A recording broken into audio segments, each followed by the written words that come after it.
អូខេនេះគឺវីដេអូវិធី download អឺ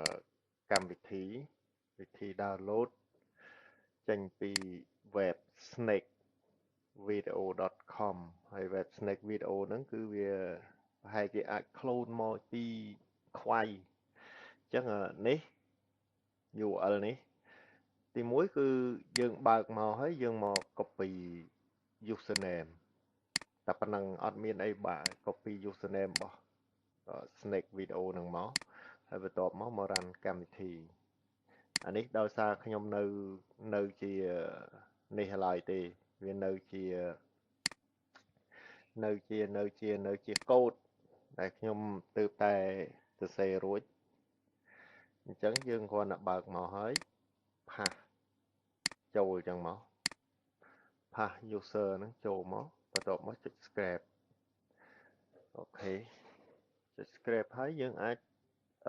scroll ចុះមកក្រោមចង់បានប៉ុន្មានយកប៉ុណ្ណឹងមកចង់បានច្រើនយកច្រើនចង់បានតិចយកតិចព្រោះអានេះខ្ញុំអត់ទាន់បានសរសេរចប់ឲ្យដល់ auto scroll កំណត់តាម numeric up down នេះទេអញ្ចឹងទាំងអស់គ្នាអាចប្រើជាបដោះអាសន្នសិនជាមួយនឹង auto scroll mouse ហ្នឹងទៅ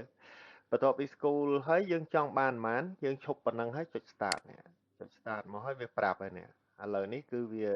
add ចូលទៅក្នុងអឺចូលទៅក្នុង data នេះ table នេះចំនួន220វីដេអូ clip អូខេបន្ទាប់មកចុច download ចុច download គឺចុចមកហើយគឺវាទារក folder មួយសម្រាប់ save អញ្ចឹងខ្ញុំដាក់ save វាទៅឧទាហរណ៍ខ្ញុំដាក់ថា snake video បន្ទាប់មកចុច OK អញ្ចឹងខ្ញុំទៅឲ្យ desktop ទៅរកពាក្យថា snake video នេះអញ្ចឹងវានឹង save តាមរយៈ folder name តាម user នឹងមកនេះវា download មកហើយនេះគឺ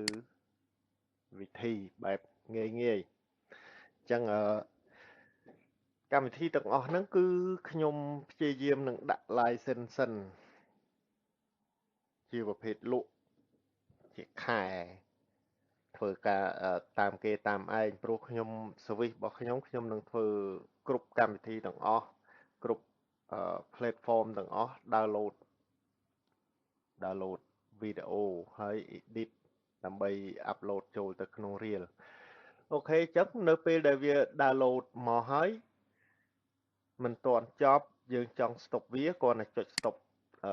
កន្លែងបតុងនឹងវិញទៅគឺវា stop ហើយអានេះខ្ញុំចង់ដឹងថាវាអាច download លើសពី20នេះអត់ព្រោះជាធម្មតាគឺ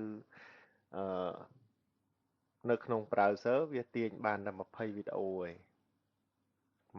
មកវា reload page អញ្ចឹងឥឡូវខ្ញុំចង់ដឹងថាវា download លើស20អត់ចាំឲ្យវា download